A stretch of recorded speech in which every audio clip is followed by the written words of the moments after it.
그 고등학교 가면 내신 따기가 어려워. 맞죠? 입시 실적은 괜찮은데 내신 따기가 어려워.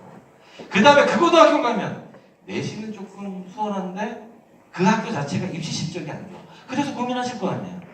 그 고민이 투영되는 겁니다. 전국적으로는 그 고민이 크지 않다.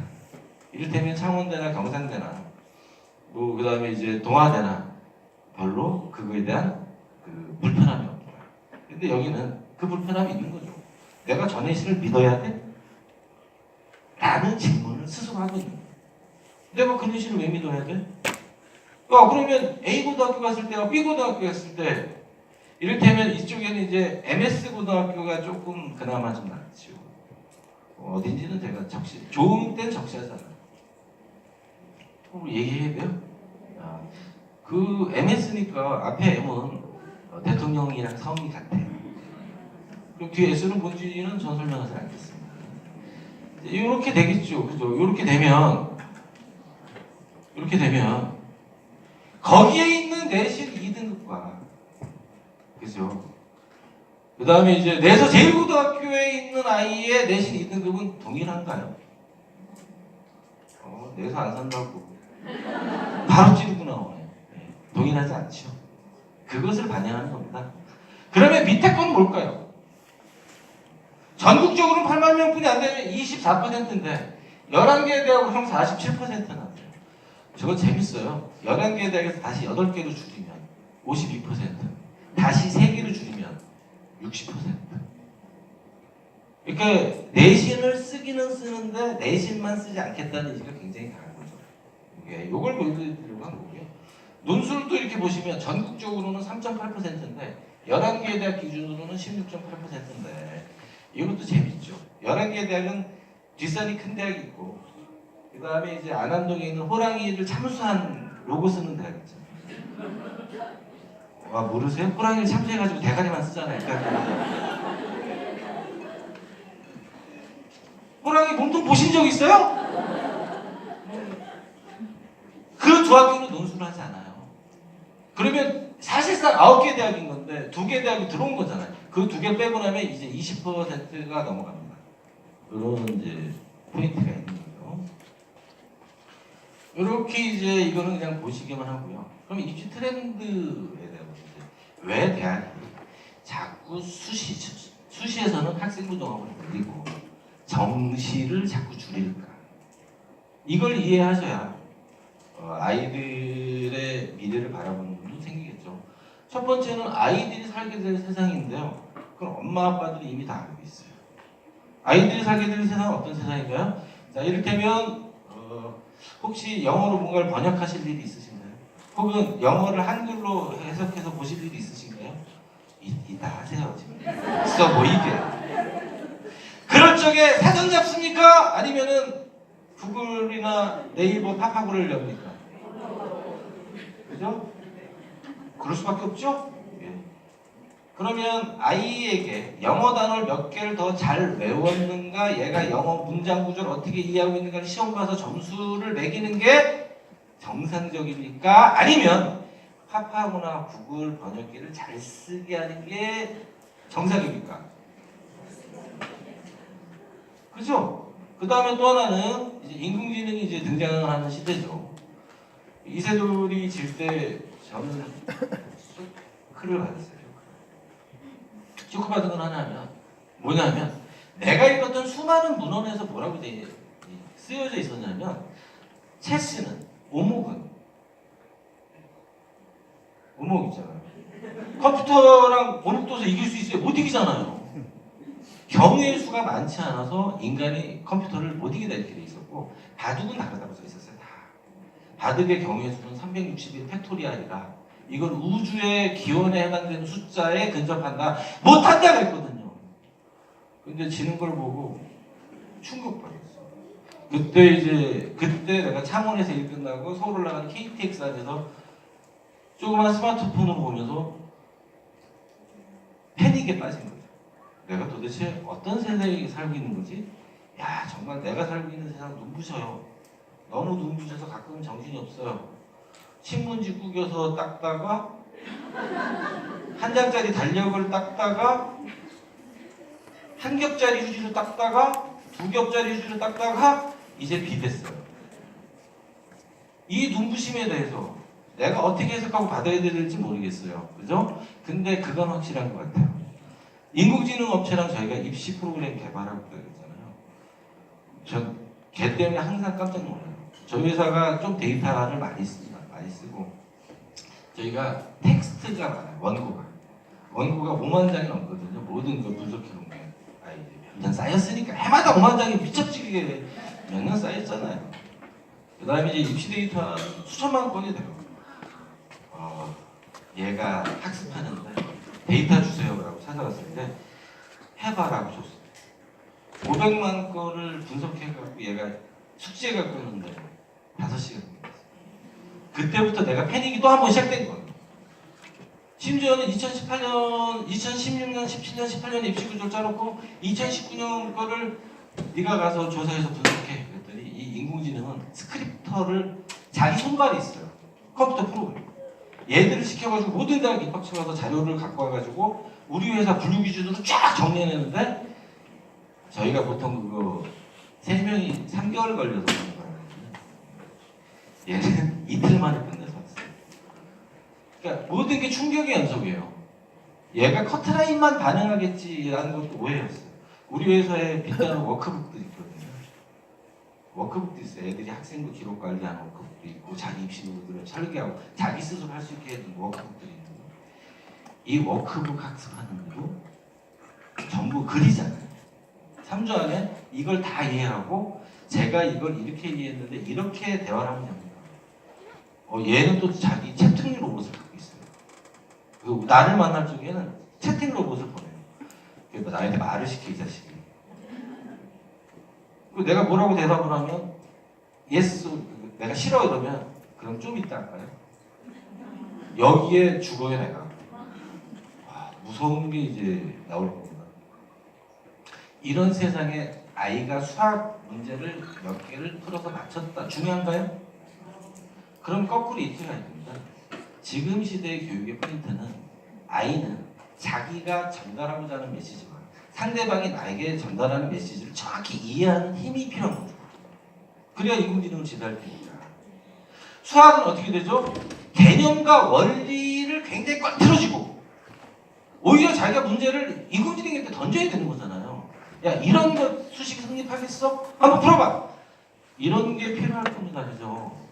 그러니까 이런 시대인데 왜 점수를 가지고 시험을 가지고 그 시험 성적이 좋으면 우수하다고 얘기하냐는 거예요. 실제로 대학 입시의 내신 선발이 그러니까 이제 좀 이름 있는 대학들 같은 경우 내신 선발하지 않아. 수능 선발도 줄여. 이유는 뭔가요? 그건 점수잖냐? 점수란 뭐냐? 주어진 시험을 잘 봤다는 뜻이잖아. 그러면 다시 묻는 거예요. 주어진 시험 잘 본 애가 우수하냐라고 묻는 거예요. 이것이 그대로 반영된 게 학생부 종합전형인 거죠. 비교과라는 것이 그래서 툭툭툭 튀어나온 거고. 그래서 점수유지 평가에 대한 대학 입장은 매우 단호합니다. 걔가 그 시험 잘 본 것을 걔가 우수하다고 얘기하지 마. 그럼 누가 우수하냐? 다시 한번 볼까요? 다시 한번. 이렇게 보면 되겠습니다. 기계공학과를 가고 싶어하는 아이는 어떤 아이가 우수할까요? 레고 가지고 잘 놀던 놈이 이곳에 그 다음 원리를 찾아서 메커니즘의 원리를 찾아서 자기 혼자 막 찾아보고 주변 사람들에게 물어보고 자, 이놈이 있어요. 한 놈은 성적이 좋아요. 성적이 좋으니까 집에서 야, 기계과로 좋대. 기계과 갔어요. 두 놈이 기계과로 왔어요. 누가 더 잘할까요? 교수 입장에서 누가 더 우수한가요? 누가 더 이쁜 거예요? 이제 느낌이 오셨나요? 왜 대학 입시가 이렇게 가고 있는지? 그러면 단적으로 얘기하면 이런 문제가 돼요. 저는 철학과를 나왔습니다. 철학과 교수에게 제 이쁜 새끼 누굴까요? 정말 책 읽기를 좋아하고 철학적 사색을 하면서 여러 가지 고민하는 친구인 거죠. 근데 제가 다니는 과는 불행하게 이런 친구들은 별로 없습니다. 누가 있죠? 경영학과를 가고 싶은데 거기 원서는 떨어질 것 같아. 그러니까 우리 과로 와. 그 아이는 교수 입장에서 이쁠까요? 안 이쁘겠죠. 그래서 점수 유지에 대한 극단적 평가가 이제 시작된 거예요. 대학이 싫어라고. 그 다음에 또 하나는 점수 유지 평가에 대한 대학의 입장 극단적으로 만들어진 이유 또 하나의 이유는 대한민국의 이 발칙한 대학 간의 서열 구조 때문에.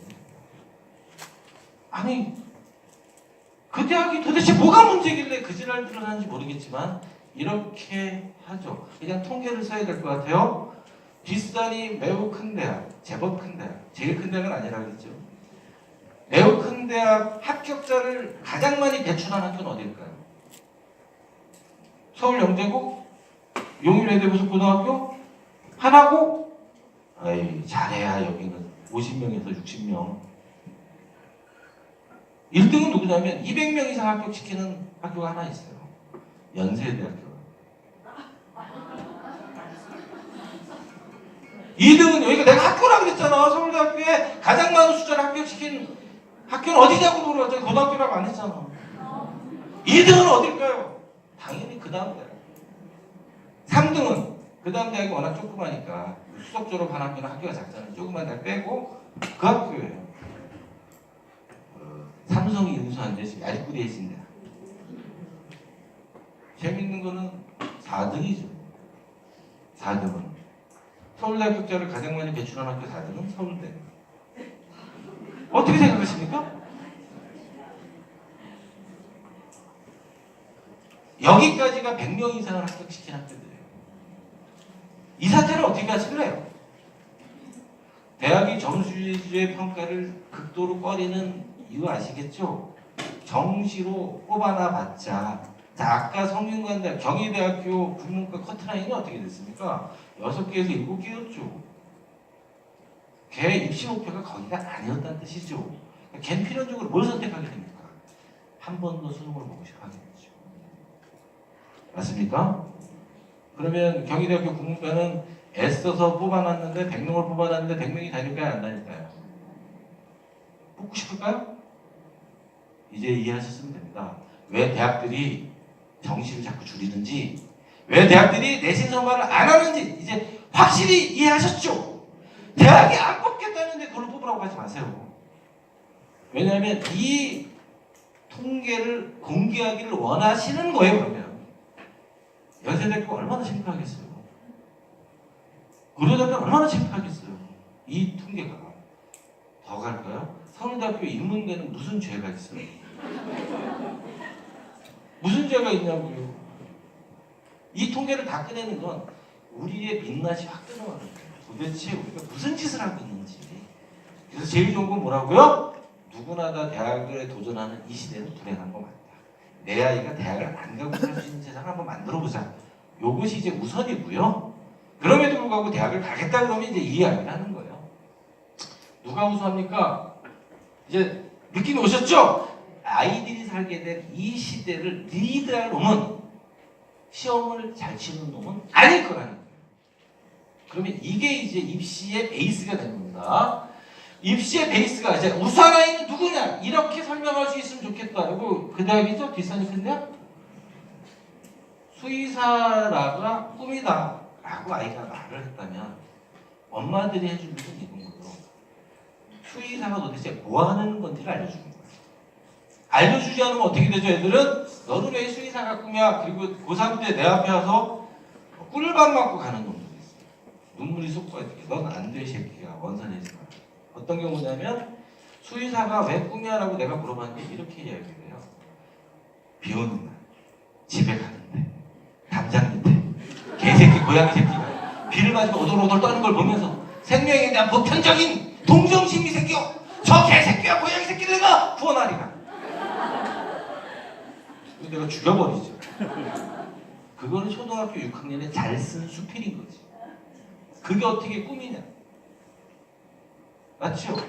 그러면 항상 요구하는 게 뭐 첫 번째 해주시는 뭐냐면 아이가 꿈이 수의사라고 얘기하면 수의사가 뭐 하는 건지를 다 확인시켜줍니다. 그런 수의사도 있지만 공중보건 파트가 있죠. 그죠? 이를테면 조류독감 맞죠? 조류독감이 돈다든지 구지역이 돌았다든지 이런 식으로 되면 이제 국가가 방역을 해야 돼요. 그 다음에 이제 외국에서 소고기가 수입된다든지 돼지고기가 수입된다든지, 그죠? 어젯밤에 네덜란드산 돼지고기 먹었는데 어디 거 드셨어요? 아니 어제 밤에 왔거든요. 창원에 밤에 와서 오랜만에 와서 이제 창원에 있는 친한 원장님이랑 드론들하고 수다 떨면서 먹은 돼지고기는 네덜란드산이었습니다. 난 믿어요. 수의학과 나온 놈이 그거를 반드시 잘 감시했을 거라고. 내가 먹어도 안 죽게. 그 다음에 또 뭡니까? 여러 가지 산업이 있어요. 개 사육은 없죠. 고양이 사육 빼고. 그러면 이제 동물원도 있고, 아쿠아리움도 있고, 무한동도 할게요. 그 다음에 이제 마사회도 있고, 그 다음에 소도 키우죠. 그죠? 돼지도 키우고. 그러나 좀 더 가면 바이오 테크놀로지 시대죠. 그럼 그건 누가 합니까? 얘들이 하죠. 그 다음에 연구 및 교육도 합니다. 단적으로 이렇게 물어보면 되죠. 황씨 아저씨가 있었습니다. 과거에. 굉장히 탁월한 과학자였죠. 근데 이 양반은 연구윤리를 위반함으로써 자기의 탁월함을 스스로 다 지워버리는. 굉장히 좀 안타깝긴 합니다. 그 사람이 무슨 과 교수였는지 아십니까? 수학과 교수였습니다. 즉 전 세계 줄기세포 연구의 절반의 지분을 수의학과가 갖고 있어요. 그러면 이 아이가 수의학과를 졸업하고 수의사가 된다는 건 이만한 일을 하는 거구나 라는 걸 깨닫는 아이가 우수하다는 겁니다. 첫 번째 지점에서는. 근데 이 상태로 머무르는 건 미친놈인 거죠. 성장을 해야 되는 거죠, 이 아이가. 그러면 이제 이렇게 성장을 요청하는 거죠. 관심과 의지가 있으면 아이는 이렇게 될 것이다 라고 하는 건데, 고등학교에 입학해서입니다. 동아리를 세워놓지, 그리고 활동하겠지. 그럴 수밖에 없잖아요. 지 관심 분야가 그거니까 동아리를 만들 거 아니에요. 이를테면 우리 집에 있는 괴생명체가 만든 동아리 이름은 환생이에요. 맞춰봐요. 분명히 과학이라고 했고, 그죠? 환경과 생태예요. 아주 얘는 이제 2년이 지가 3학년이 됐으니까 지가 만든 지 3년 됐죠. 학교 정규 동아리로 되어 있어요. 해마다 신청자가 넘쳐가지고, 왜냐하면 거기 가면 상을 많이 받아. 그 좋은 소문이라고 봐요. 애가 자기활동을 시키면 그런 탐구 보고서를 내겠지. 그 분야의 책을 읽겠지. 그 다음에 얘가 이렇게 움직였으니까 학교 선생님들이 세부능력 및 특기사항에 조목조목 써주겠지. 그 다음에 진로활동으로 아이의 관심병지가 나타나겠지. 꿈이 뭐냐고 최초 지점에 물었으면 그 꿈은 무엇을 하는 건지를 이해하고, 두 번째 이렇게 움직이기를 바라는 거죠. 움직여라. 네 몸을 움직여라. 평가 결과. 그러면 아이가 상을 바꿨죠. 그러니까 제발 우리 아이가 상이 없어요. 아무 상관없습니다. 상이 부족해요. 그렇게 중요하지 않습니다. 중요한 건 아이의 관심과 참여와 열정이죠. 이것이 중요한 것이지. 그러면 상! 너무 신경 쓰지 마세요. 뒷산이 큰 대학에 지원하는 애들은 평균적으로는 40개가 넘지만 10개뿐이 안 받은 아이들의 숫자도 20%가 넘는다는 사실을 먼저 너무 스트레스 받지 마시라고요. 그 다음에 또 하나는 그 축산학과가 유명한 대학 있죠? 축산대학이 거기 호수가 커요. 호수 큰 대학이라고 부를게요. 그 호수에 사강대학교가 들어가면 3편 남아요. 그래서 내가 조그만 곳도 대학교를 부르는 거예요. 호수 되게 크죠, 그 정도면. 그 대학 같은 경우에는 지원자들 거의 대부분이 상이 별로 없어요. 이제 갑자기 마음이 좀 놓이시죠? 상을 받으면 좋으나 꼭 받으라고 하지 마요. 애하고 사이 나빠진다. 상을 바꿨죠. 그러면 상 중에서 의미 있는 게 뭐냐면 이 동아리와 자율활동과 연계된 상인 거예요. 즉 중간고사 잘 봐서 받은 상, 기말고사 잘 봐서 받은 상은 평가잖아요. 아이가 자기의 꿈을 향해서 도전하는 것에 대한 상만 평가를 해요. 그러니까 10개가 안 되는 아이들도 20%가 된다고 그랬잖아요. 너무 스트레스 받지 마시고요. 그 다음에 산출물이 생기겠죠. 동아리 활동의 보고서, 저기 다음에 이 탐구 보고서 자체가 산출물이고, 그죠? 그 다음에 이런 과정에서 아이가 자기 연구 주제에 대한 낮은 수준의 보고서나 탐구 보고서나 논문을 써볼 수도 있죠. 그죠? 그런 게 산출물이에요. 이렇게 돼야 되는 거야. 그러면 비로소 이런 것들이 나옵니다. 처음에는 기초적인 독서를 읽었으나 점점점 확장된 독서를 할 것이다. 아이의 사고력은 그 분야에서 점점점 커질 것이다. 맞습니까? 생각을 해보세요. 제가 모든 과에 모든 걸 아주 구구절절히 잘 빼고 살아요. 이유는 워낙 다양한 과를 가겠다는 애들을 오랫동안 만났기 때문에 걔들로부터 내가 늘 배워요. 이런 게 있어? 이게 무슨 뜻이야? 나한테 설명해봐. 걔는 예비 면접이라고 생각하고 나한테 열심히 설명해. 사실 나 몰라서 물어봤는데. 애들이 그 분야에 대해서 꿈이 있어서 쭉 미친 듯이 움직이는 아이들은 나에게 설명하는 게 되게 많아요. 애가 설명하는 걸 내가 듣고 있으니 얼마나 이해가 잘 되겠어요. 그래서 어느덧 모든 과에 모든 걸 잘 알아요. 고맙지. 지들 돈 내고 나를 교육시키고. 원래 세상이 그렇습니다. 그 다음에 이제 창의체험 활동은 자율활동, 동아리활동, 진로활동이 여기에 포함된 거죠. 다양하게 이 아이의 모습이 계속 확장되겠지. 그리고 여러 과목의 세부 능력 특기사항에 등장하겠지. 그리고 뭐가 있나요? 진로 희망. 그러니까 담장 밑에 있는 개새끼, 고양이 새끼 얘기하지 말고 너의 꿈을 가지고 이 노력을 한 바퀴 다 돌려본 후에 비로소 내 꿈이 이거라고 이야기해봐. 그렇게 너의 학생들에 적어봐. 그러면 비교과가 튼튼해지는 거죠. 꿈을 쓰는 단계에서부터 던지는 거예요. 그러면 또 이제 묻습니다. 계속 이 학교가 묻는 거죠. 이 학교가 누가 더 우수하냐고 묻습니다. 1.24가 1.48 같은 고등학교이거든요. 하나는 전교 2등이고 얘는 전교 7등이에요. 5등. 얘는 떨어지고 얘는 붙었어요. 묻습니다. 누가 더 우수하냐라고 묻습니다. 그리고서 이런 멘트를 달아놨죠. 수치만으로 판단할 수 없다. 그러면 이제 이런 표를 하나 더 써볼게요. 1.24의 수학입니다. 이거 뭐 수학 과목입니다. 수학인데 얘는 1학년 1학기부터 3학년 1학기까지 다 1등급이네요. 학생 B 얘죠. 1.48은 1학년 1학기와 3학년 1학기는 2등급이고 나머지 1등급이네요. 그리고 묻습니다. 누가 더 우수하냐? 묻습니다. 그러면 이제 이것이 학생부를 보는 입학처의 시선입니다. 그럼 그대로 볼까요? 1등급은 1등급인데 1등급 치고는 원점수가 1등급은 1등급인데 1등급 끝에 올라탔죠. 맞습니까? 얘는 학생 B는 2등급일 때 두 번인데 위에 있는 건 같은 고등학교니까 한 문제 차이죠.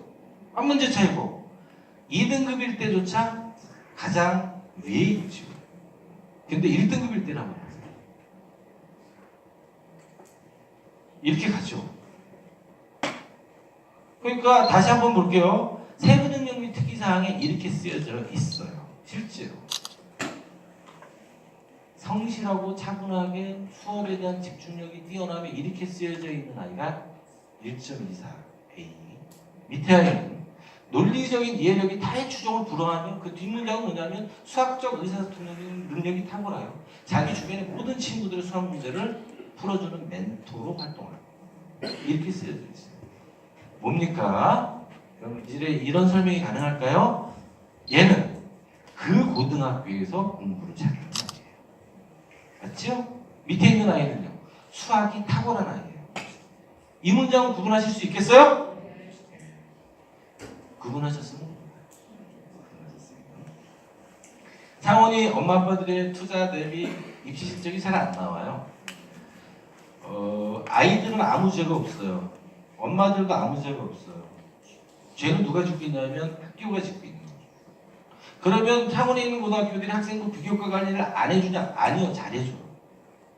근데 왜 똑같은 수준의 비교과를 가지고 똑같은 내신 성적을 가졌는데 창원 애들은 합격률이 떨어질까? 어디에 비해서? 인천에 비해서?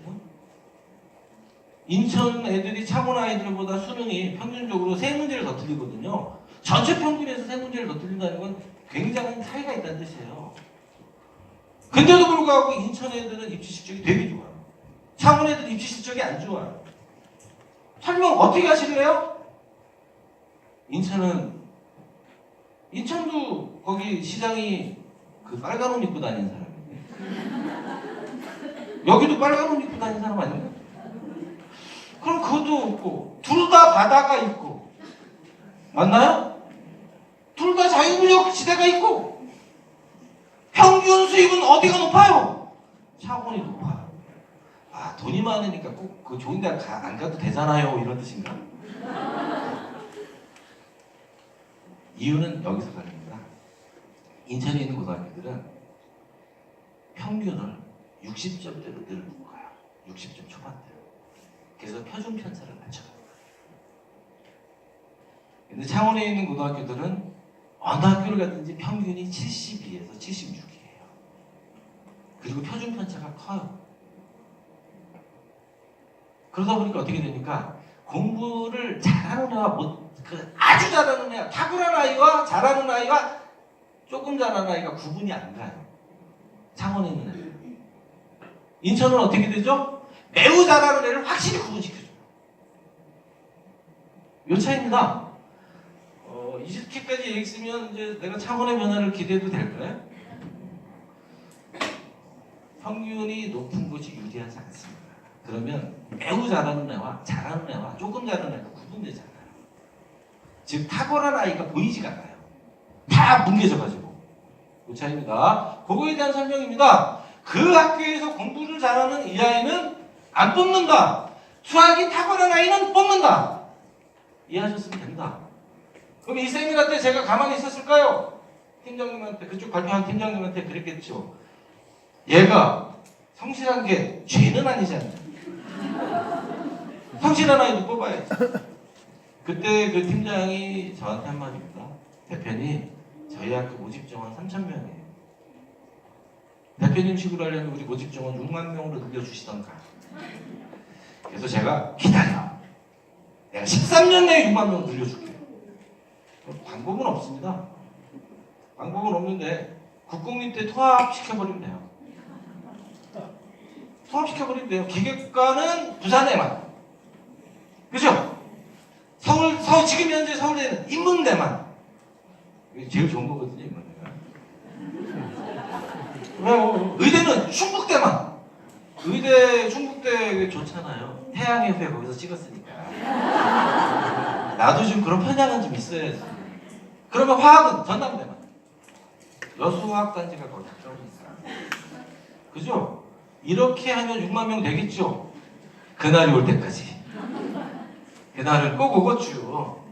그 다음에 이렇게 아이들의 세부 능력 및 특기사항은 이렇게 쓰여져야 한다는 샘플입니다. 이거는 안 좋은 겁니다. 안 좋은 거. 구체적 활약상이 아쉬워. 이렇게 여기서부터 이제 구분을 해볼게요. 혹시 아이가 특목고나 자사고를 꿈꿀 수도 있지요. 그죠? 어리니까 그런 경우에 학생부가 이렇게 쓰여져야 합니다. 이런 뜻이죠. 윤리와 사상, 롤즈를 배우면 실제 사회에서도 최소 수혜자에게 균등한 기회가 주어지고 사회적 이익이 고르게 분배되어야 한다고 생각하시며 자신도 어려운 사람을 배려하는 삶을 살겠다고 다짐한 저게 뭐가 있어요 도대체? 하나뿐이 없어요. 아, 저 학교가 윤리와 사상 시간에 존 롤즈의 정의론을 배웠구나. 이거 말고는 확인되는 게 하나도 없죠. 확인 안 되는 단어는 두 개가 있어요. 생각과 다짐. 그러면 이거는 굉장히 놀라운 요구인 거죠. 얘가 이렇게 생각하고 다짐했으니까 뽑아주세요라는 뜻이잖아요. 그러면 우리가 더 큰 생각할 수 있잖아요. 더 큰 다짐할 수 있죠. 내가 창원시장 오늘 출마 선언해 그냥. 내가 이런 다짐할 수 있잖아요. 뽑아줄 겁니까 그럼? 이사 안 왔는데? 그렇다고 또 이사 온다고 뽑아줄 건가요? 택도 없지요. 문학투, 수업 시간에 적극적으로 참여하고 문학투 과목을 유수하면서 성취한 문학 강사의 창작 능력을 통해 문화활동을 생활화함. 저기에서 대표 컨설턴트들은 지금 1년째 못 풀고 있는 숙제입니다. 문화활동 생활화하면 어떻게 되는지 설명해 갖고 와. 내가 좀 잔인한가요? 우리 대표 컨설턴트를 내가 괴롭힐 일이 그런 것밖에 없어가지고. 창원에도 한 분 계시거든요. 확률과 통계, 모범적이고 반듯하게 학교 생활하는 성실한 학생. 향후 언어 문제에서 좋은 결과를 얻을 수 있을 것이라고 기대되는 학생. 더 무례하죠. 내가 기대하니까 뽑아 이 자식아. 이런 말입니다. 이렇게 하지 마. 이러면 이 아이의 우수함이 보이지 않는 거예요. 그러면 우수하다는 단어가 하나도 안 들어가도 이렇게 써라. 생각하지 못했던 본질적 질문을 자주 한 돌림이가 일의 원리에 대한 흥미롭고 그에 대한 심화학습으로 젓가락질의 원리를 이와 관련해서 설명하고 돌림이가 타창력을 연결하고 공명공격에 땡땡에 대한 수행평가서를 제출했습니다. 저기 우수하다는 말 있나요? 잘한다는 말 있나요? 뛰어나다는 말이 있나요? 탁월하다는 말이 있나요? 없지. 없는데 두 개의 팩트가 있죠. 하나는 얘가 설명한 거고요. 하나는 보고서 제출한 거예요. 하나는 설명의 내용이고 하나는 보고서의 내용이죠. 우수하다는 말 안 써요 실제로. 근데 어떻게 되냐면 애들이 써요. 이걸 어떻게 이거는 비밀인데 청와대 관계자 없는 걸 전제로 하는 겁니다. 학생생활 기록부는 선생님들이 쓰는 겁니다. 라는 것은 원칙이죠. 학생생활 기록부 누가 쓰죠? 아이들이 씁니다. 창원에 있는 고등학교들도 100% 12월 말부터 1월 넷째 주까지 아이들에게 학생부 기록을 다 써오라고 시킵니다. 그리고 그걸 그대로 올려줘요. 너무 걱정하지 마세요. 인공지능이 다 해결해 줄 겁니다. 인공지능 나올 거라 그랬잖아요, 좀 이따가. 그러면 설마 돈 많이 받겠어요? 인공지능은 밥을 안 먹어요.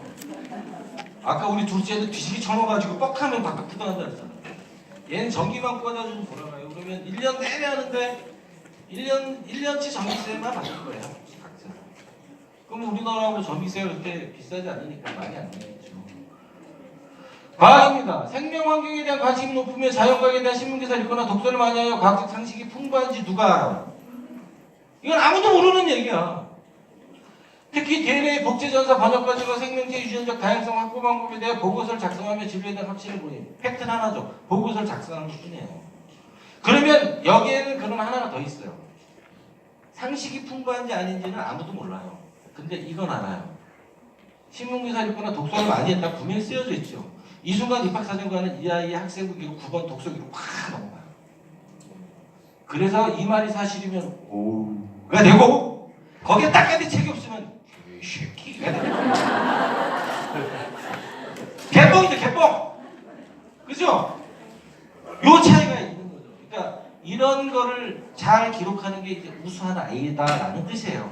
지금 이 화면은 뭐에 질문에 대한 답입니까? 누가 우수한가?